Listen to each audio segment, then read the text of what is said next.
Hello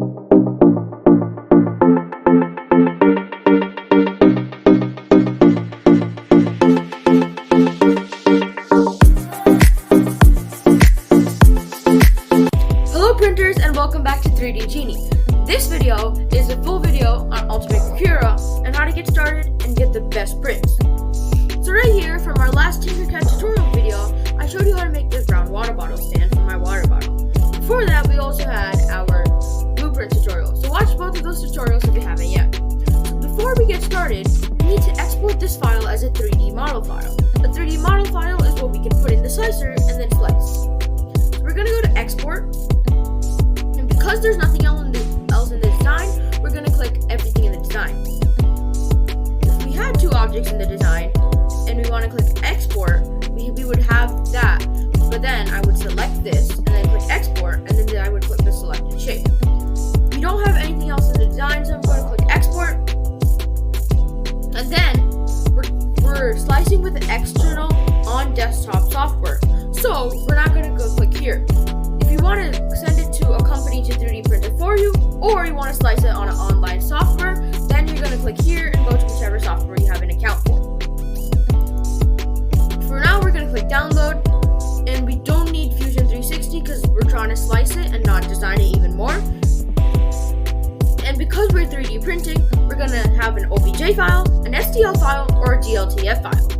For Ultimaker Cura, we're going to have an STL file or an OBJ file because that's what it accepts, and I think STL file is better, so I'm going to go with an STL file. After that, it's going to pop up here, bound water bottle stand.stl, and then it's going to be saved in my downloads folder on my computer. After that, we're going to pop onto Ultimaker Cura, and I'll show you how to slice it from there.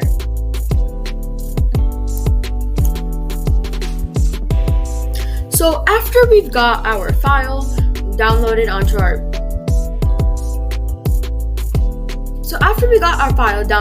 our computer from our brown water bottle stand file, we're going to open up Ultimaker Cura, which is a slicer. A slicer is a program that cuts the model into pieces and translates it into a code called G-code, which the printer then reads and prints. So to get our model into Ultimaker Cura, we're going to click File, Open File, and we're going to click the brown water bottle stand, which is the STL file that we downloaded. So right here I have the brown water bottle stand in it. These are the same controls like Tinkercad. You just use your right click mouse and move it around to move around. You click on your mouse wheel and move around to pan, and then you zoom in and zoom out with your mouse. So let's go over the slicing program. So right here we have our file, which when you open a new project, we can open a file, which is what we just did right here. We can open a recent file. These are the recent files I've sliced. We can save the project on our computer. We can export it, and we can also reload all models, and we can quit and close the software. Then we go under the edit, which is undo, redo, the same things. Select all the models. If I do that, it's going to select them. If I go back to edit, and if I say arrange all models, it's going to arrange it in the best way to print when I have multiple models. And then I have clear build play, which will delete my model. Control Z will get it back because that's undo. And then reset all model positions, reset all model transformations. And that's just resetting where the model was when I imported it, and then resetting the scale of the model when I imported it. View is the camera position if you want a 3D position, if you want a front view, if you want a top view, and then you can experiment with the rest. We're also having a camera view, like I showed in the Tinkercad video, orthographic, or perspective. I like orthographic, and that's what I'm going to teach you with. If you want to use, I like perspective, and that's what I'm going to teach you with. If you want to use orthographic, go ahead. And then toggle full screen, which is just going to toggle full screen on my computer. Settings, extruder 1, material, and then you can look at all this. Printer, and this is where you select your printer. So right here, I'm going to go to there, and I'm going to go to manage printers. The 3 printers that I have with me are my Anycubic Cobra Go, my Creality CR10 Smart Pro, but I'm using a Smart because Cura does not have that Smart Pro profile, but it's the same size, so I should be good. And then the Creality Ender 3 Pro, which I also have. So these are the preferences of Cura, but right here, if you go, I can click on whatever printer I want, and if I want to add another printer, let's say I have another Ender 3, not the Ender 3 Pro, but the other Ender 3, the Ender 3 V2. I'm going to click Add New, and then I'm going to say non-Ultimaker printer, because an Ultimaker printer is by the Ultimaker brand, and I have a Creality Ender 3 V2, so I'm going to click that, and then I'm going to say add a non-network printer, and then I'm going to close that Ultimaker, and I'm going to look for Creality. After I find Creality, I'm just going to open it up, Creality 3D, and then see I have my CR10, CR10 Max, Mini Smart, CR10S Pro, and then I'm going to scroll down, and right here I have my S1 Plus, Ender 3 V2. I'm just going to have that, and then I'm going to click Add, and it created that profile right here. And then if I close it out, this is my Ender 3 V2 profile. Right here at the top, you can click that, and you can always switch between your printers. The printer we're gonna be printing with today is the CR10 Smart Pro. We're gonna click that, and it'll update the print bed and print size. This is the same thing. Extruder is just the nozzle size you want to print with. 0.4 is the normal one. If you have changed it, you can just click it there. Material is if you want to tell it what material you're using. This does not affect it as much unless the company has actually put it in there. Set as active extruder, that's just saying whatever extruder you have, just set it as the active one. I have only one extruder on the CR10 Smart, so that should be good. Extensions, update checker, this just checks for updates on Cura and any new versions of Cura. Cura backups, it's just if you have an old version of Cura and you're gonna back it up. Post-processing, this is where it gets nice and customizable. So this is post-processing scripts and settings. So I can click add script, and then it gives me all these nice scripts. If I have a camera hooked up to my printer, I can click time lapse, and it'll have a time lapse print, and then it'll just pause at everything, and it'll have a camera command and stuff like that.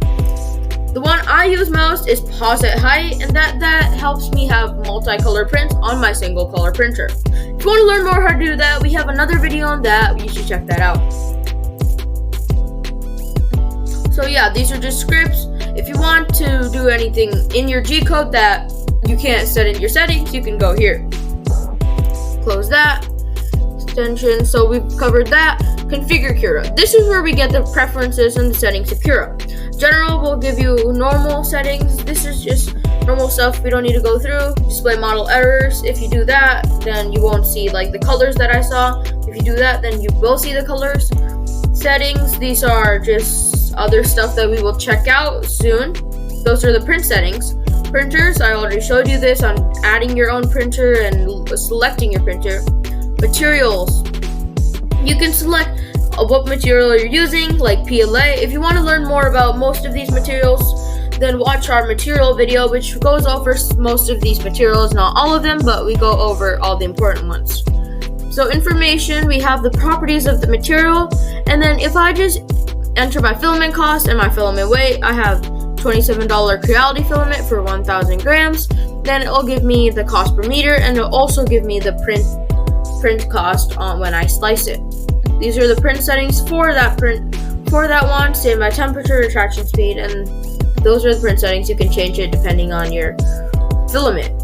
After this, these are actually the qualities, the profiles, which I will get into later.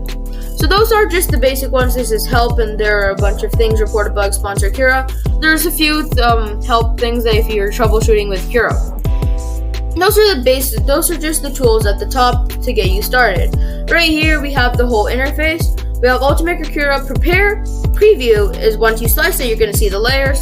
Monitor is if you have your printer hooked up to your computer, then you can see the print while it's printing. You can sign into Cura with your Cura account. You have all these Ultimaker things, and you have the Ultimaker marketplace to buy Ultimaker things and things on Cura. If you want to have profiles or new printers, stuff, they offer that on the marketplace. I'm gonna go back to prepare, and right here is how you import a file, like the brown water bottle stand, and we already have that imported, so we're just going to click delete, and that's going to go back.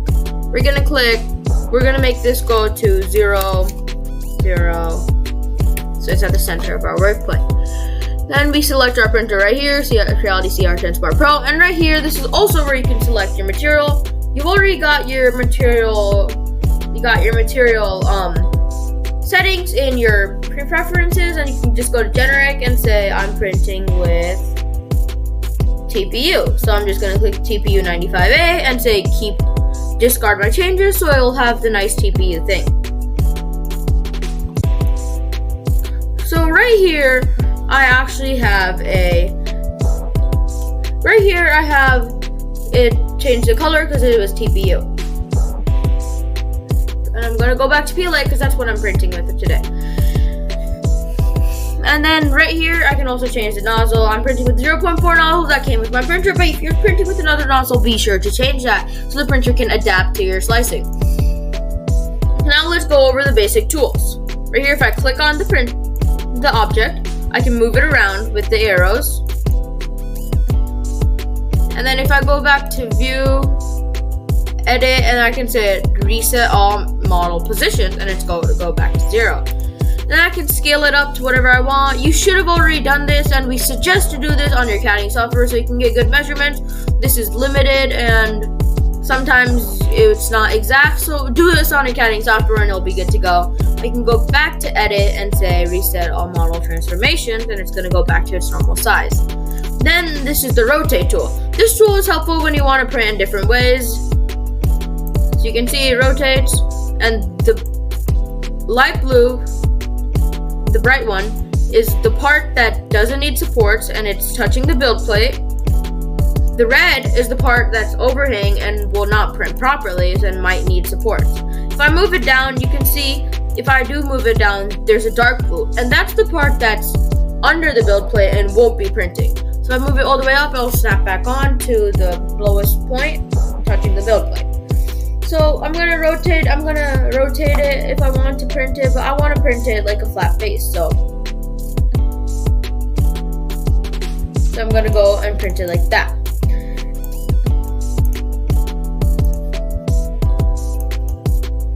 Okay. And then we're gonna have this tool which mirrors the object, and because it's a perfect sphere, it won't mirror it, but if you click that, it'll just turn it upside down, and then you might need a support. This is the per model settings. If you want the mesh type, print as a support, then I'll print like this. If you want to print it as a overlap, then you can print it like this with the settings. And if you want to print don't support the overlaps, and then it'll just do that. I just do the normal mesh type because that's best. And then right here you can do support blocker.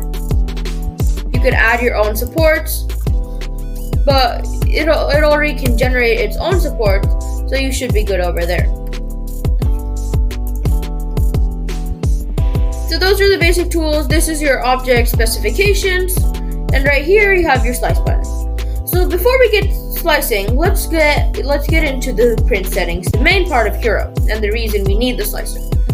So profiles are just something that you can set in your preferences. If you have a profile, then all the settings will be set for that profile. Right here, I have the 4 profiles that Cura already gives me, and if I click manage profiles, I can change those or edit those to how I want. But I'm just gonna click standard quality, but then I'm gonna edit however I wanted to by going through all the settings. Quality, the layer height. Because it's standard quality, the layer height is 0.2 millimeters, but I want my prints to go in 0.15 millimeter layer height. 0. And so it can be better quality. The wall thickness is 0.8 millimeters. And we already edited some of the wall thickness. The wall line count, you can make your print smoother, as you can see right here, these lines. You can make your print smoother if you want. I can make it like 4, but those don't really matter much. If you're getting perfect prints, you should focus on these, but these don't matter much. The wall line count also affects if I can edit the wall thickness and stuff. So you should already do those in your CAD software, so it should be perfect right here. top bottom is the thickness of the bottom layer, so you can get good bottom layers, and the thickness of the top layers. The settings right here, 0.65, 0.655, 0.65, and 5 have been working out for me great, so if you want to use those, that's perfectly fine.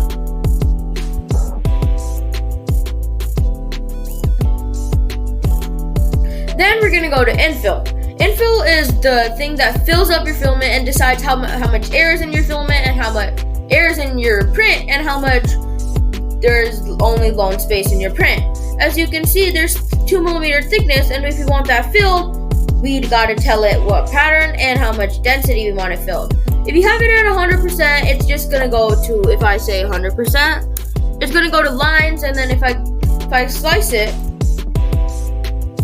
and then I go to preview, you can see down here, it's gonna fill the whole thing with filament. And that's a lot of wasted filament. That takes 3 hours with 21 grams. If I do the same thing, and I do 20% cubic, it takes 2 hours and 16 grams. That's 5 grams of saving and almost an hour of print times that saves. So these are the print settings that I usually use, and this gives a good print.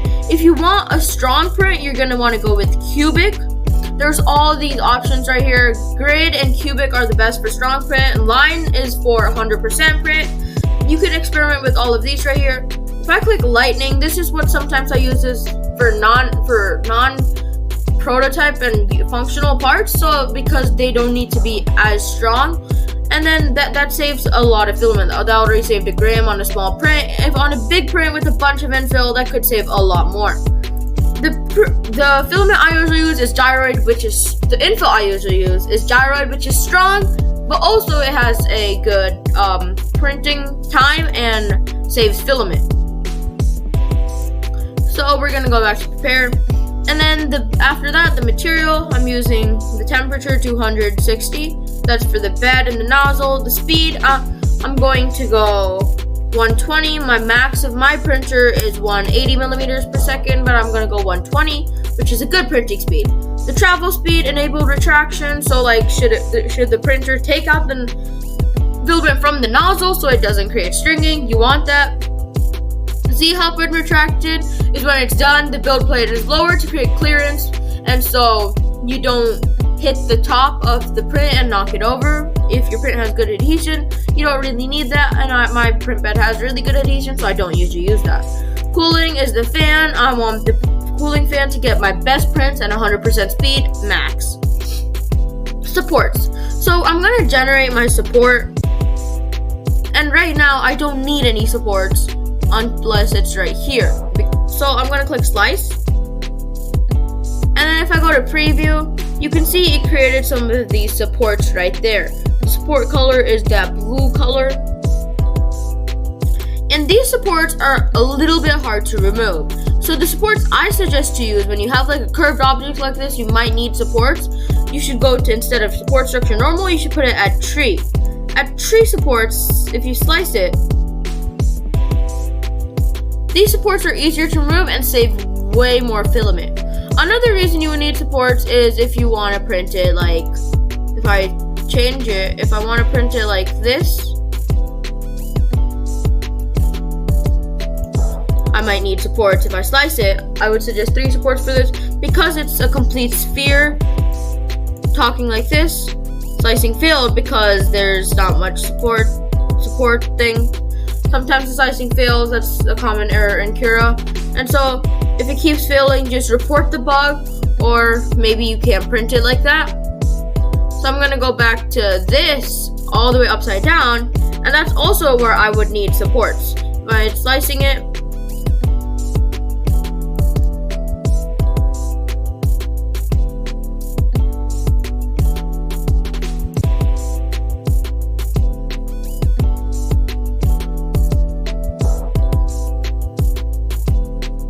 so it's taking a little bit of time to slice, but it's okay. So then it would be supports on the bottom, and that's how supports work. There are a few settings with supports, like the support angle. You can change those. Support placement is everywhere. I only say touching build plate, But if you do have a big, like a person object, you might want a small everywhere so it can be structured nicely. Build plate adhesion is skirt, so there's different kinds. Brim is a very thin layer of filament that goes around, connected to your object, and you would have to cut it off. Raft is a thick one. It's about 1 to 2 millimeters, but it's under your object. It's a waste of filament, but if your adhesion is bad, raft works really good. Skirt is just a line around it, so you can check if the calibration of your printer is good. Finally, none is no adhesion. I usually do skirt, which is just a circle around it, which doesn't weigh too much filament. I do not have two hot ends on my printer, but if you do, you can use the dual extrusion depending on what type of printer you have. After you have your print settings, you're just going to click slice, and after it slices, it's going to tell you basic information. 1 hour 32 minutes, 16 grams, 529, 0.43. So right here you can see the skirt that's around it, but if I change it to, if I go back to build plate adhesion, if I change it to brim, and I click slice again, you can see it's just a thin layer connected to it. If I change it to raft, right here you can see it's a thick layer all around. So I'm going to change it to skirt, and let me show you guys the supports again because it's slicing again. If I go to supports and I click generate support, tree support, and I click slice, it's going to take a second or two because it needs to generate the supports, and after that we can wait for the supports, and you can see the supports if it does slice.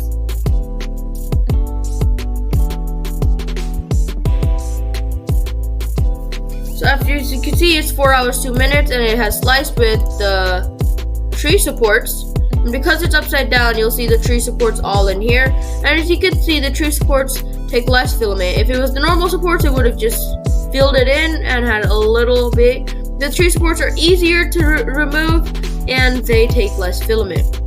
But for better printing time and to save filament, we're gonna print it without supports like this. So because I won't be needing supports, I don't even need it. I might want to turn it off because I won't be needing it. If I click slice, 1 hour 32 minutes. After this, we're gonna get our SD card from our printer. What we're gonna do is we're gonna plug the SD card in.